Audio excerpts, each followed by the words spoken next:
Hello everyone. ఈరోజు నేను మీకు చెప్పబోయే కథ పేరు పితృవాక్య పరిపాలన. పూర్వం కాశీనగరానికి సమీపాన ఒక గ్రామంలో జనార్దనుడని ఒక పేద రైతు ఉండేవాడు. అతనికి ఉన్నదల్లా ఒక ఇల్లు, ఒక కుంట పొలమును. అతనికి వరుసగా 7 పిల్లలు పుట్టుకొచ్చారు. కానీ అందరూ ఆడపిల్లలే. జనార్దనుడు తన కుంట పొలంలోనే కష్టపడి పనిచేసి రకరకాల కూరలు పండించి తన పిల్లలందరినీ ఎంతో శ్రద్ధగా పెంచి పెద్దవాళ్లను చేశాడు. అతనికి ఒకటే దిగులు, తాను ముసలివాడయ్యే సమయానికి చేతికి అక్కరకు వచ్చేటందుకు కొడుకు లేడే అని. ఈ ఆడపిల్లలందరికీ కట్నాలు పోసి ఎలా పెళ్లిళ్ళు చేయటమా నేను. అయితే జనార్దనుడికి తన కుమార్తెలపైన ద్వేషం ఏమీ లేదు. తనకు ఉన్నంతలో అతను వారికి ఎలాంటి లోపము కలగనిచ్చేవాడు కాదు. ఆడపిల్లలు కూడా తండ్రితో పాటు మడిలో పనిచేసేవాళ్ళు. ఒకసారి జనార్దనుడు తన మడిలో ఉల్లిగడ్డలు పండించి వాటిని అమ్మడానికి కాశీనగరం వెళ్ళాడు. నగర ద్వారం వద్దనే అతనికి విశ్వనాథుడనే బాల్య స్నేహితుడు తటస్థపడి జనార్దనుని గుర్తించి, ఓరి, ఎంతకాలానికి కనిపించావు? ఏం చేస్తున్నావు? నేను వర్తకంలో సంపాదించి పెద్ద భవంతి కొన్నాను. నాకు 7 సంతానం, అంతా మగపిల్లలే.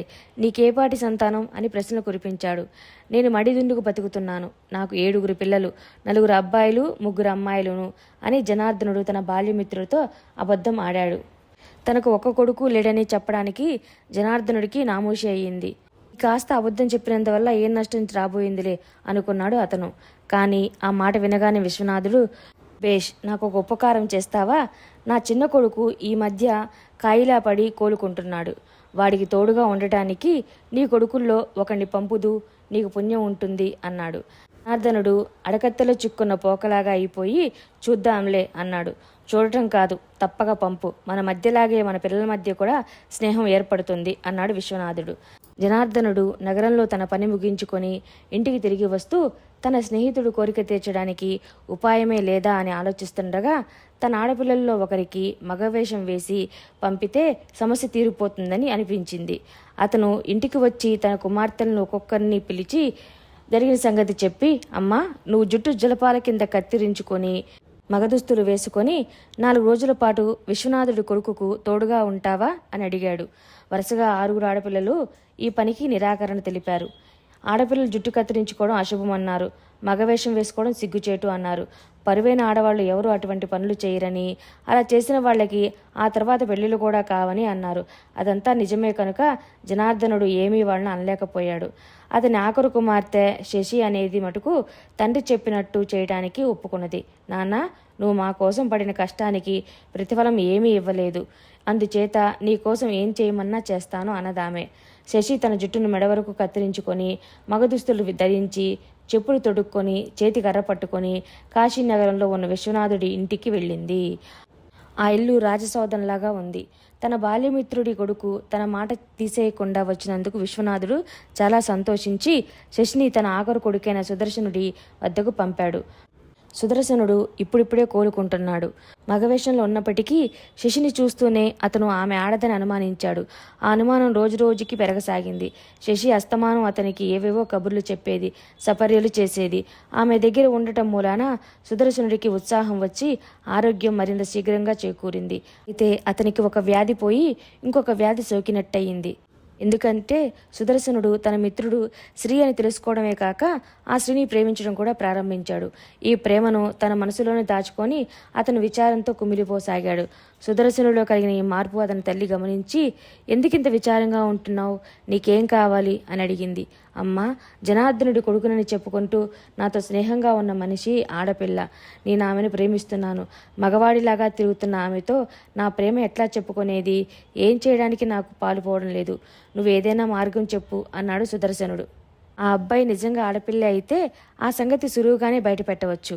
నీ వెంట గుర్రం ఎక్కి వేటకు రమ్మని పిలువు. పొగరుబోతు గుర్రాన్ని ఇచ్చావంటే ఆడదైతే ఎక్కదు, భయపడుతుంది. అలాగే విల్లు బాణాలు పట్టడానికి కూడా ఆడది భయపడుతుంది. నిజం తెలిసిపోతుంది. అప్పుడు ఆమె తను ఆడదాన్ని ఒప్పేసుకుంటుంది అన్నది సుదర్శనుడి తల్లి. సుదర్శనుడు మన్నాడు శశిని వేటకు పిలిచాడు. ఆమె సరేనన్నది. అతను ఆమెకు ఒక పొగరుగల గుర్రాన్ని ఇచ్చాడు. శశి దానిపైన ఎక్కడమే కాక క్షణంలో దాన్ని స్వాధీనంలోకి తెచ్చుకుంది. తర్వాత ఇద్దరు వేటకు వెళ్లారు. సుదర్శనుడి కన్నా శశి రెట్టింపు బాగా వేటాడింది. ఇంటికి వస్తూనే సుదర్శనుడు తల్లికి జరిగిందంతా చెప్పాడు. నువ్వు పొరబడ్డావేమోరా నాయనా, అది నిజంగా ఆ మగపిల్లవాడేనేమో అనేది తల్లి. కాదమ్మా, ఆడపిల్లే. ఇవాళ నాకు ఆమె మీద ప్రేమ రెట్టింపయింది. ఏం చేయను అన్నాడు సుదర్శనుడు. ఆ అమ్మాయి దొరికిపోవడానికి అద్భుతమైన ఉపాయం చెప్తాను విను. రేపు ఆ పిల్లను నా నగలు చూడ్డానికి తీసుకురా, మిగిలిది నేను చేస్తాను అన్నది సుదర్శనుడి తల్లి. మన్నాడు సుదర్శనుడు శశితో తన తల్లి వద్ద ఉండే నగలు సర్దడానికి తోడు రమ్మన్నాడు. ఇద్దరు నగల గదికి వచ్చారు. సుదర్శనుడు తల్లి నగల పెట్టెలన్నీ తెరిచి నగలు పైకి తీశాడు. ఆ రత్నాలు, ముత్యాలు, రకరకాల బంగారు ఆభరణాలు, వజ్రపు డొంగరాలు చూస్తుంటే శశికి మతిపోయినట్టయింది. ఎంతమంది రాజుల వద్ద కూడా ఇన్ని నగలు ఉండవని ఆమె అనుకున్నది. ఇంతలో అవతల నుంచి తల్లి సుదర్శనుని పిలిచింది. సుదర్శనుడు వెళ్ళిపోయాడు. వెంటనే శశి ఆ నగలన్నిటిలో కొన్ని తీసి తన మెడలో వేసుకు చూసుకుంది. ఉంగరాలు వేళ్లకు పెట్టి చూసుకుంది. ఇదంతా చాట్ నుండి సుదర్శనుడు అతని తల్లి చూస్తూనే ఉన్నారు. అంతలో ఏదో అలికిడయింది. తనను ఎవరు గమనిస్తున్నట్టు శశికి అనుమానం వచ్చింది. ఆమె తన మెడలో నగలు, వేలు ఉంగరాలు తీసి అక్కడే పడేసి బయటికి పరిగెత్తి ఎక్కడ ఆగకుండా నేరుగా ఇంటికి వచ్చేసింది. అక్కడ సుదర్శనుడు ఆమె కోసం అంతటా వెతికాక ఆమె ఇంటికి వెళ్ళిపోయి ఉంటుందని తెలుసుకున్నాడు. ఇప్పుడేం చేయాలి అని అతను తల్లి సలహా అడిగాడు. జనార్దనుడి ఇంటికి వెళ్ళావంటే నీకు ఆ పిల్ల అసలు రూపం దొరుకుతుంది. జనార్దనుడితో చెప్పి ఆమెను తెచ్చి పెళ్లి చేసుకో, అంతకన్నా ఏమున్నది అన్నది తల్లి. సుదర్శనుడు వెళ్లేసరికి జనార్దనుడు ఇంటి అరుగు మీద దిగాలుగా పడి కూర్చున్నాడు. మీ అబ్బాయి మా ఇంటి నుంచి ఎవరితోనూ చెప్పకుండా వచ్చేశాడు. కాస్త మాట్లాడాలి, పిలిపిస్తారా అని సుదర్శనుడు అడిగాడు. ఇక్కడే కూర్చో బాబు, ఇప్పుడే పిలుస్తాను అంటూ జనార్దనుడు లోపలికి వెళ్ళాడు.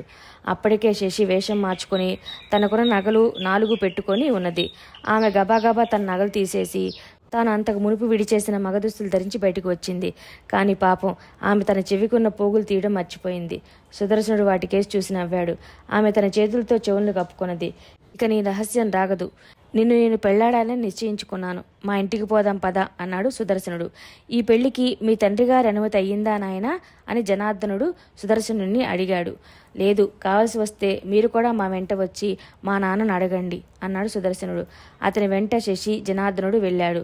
విశ్వనాథుడు అంతా విని, నీ కూతురికి నా కొడుకు పెళ్లి కావడం కన్నా నాకు మరేం కావాలి, కానీ నీ కొడుకును పంపమంటిని కదా, కూతుర్ని పంపావేంటి అన్న జనార్దనుడు అడిగాడు. జనార్దనుడు తలది వంచుకొని, నాకు కొడుకులుంటే కదా పంపడానికి, నీకు 7 కొడుకులే అయితే నాకు 7 కూతుళ్లే. ఆ మాట బయటపెట్టడానికి సిగ్గేసి అబద్ధం చెప్పాను అన్నాడు. మంచి వార్తే చెప్పావు. నీ కూతురులందరినీ నా కొడుకులందరికీ ఇచ్చేయి. అందరికీ ఒకే మంచి ముహూర్తం చూసి పెళ్లి చేసేద్దాం అన్నాడు విశ్వనాథుడు. అలాగే జరిగింది కూడాను. కథ కంచికి మన నిద్రకి. Thanks for watching. Like, share and subscribe.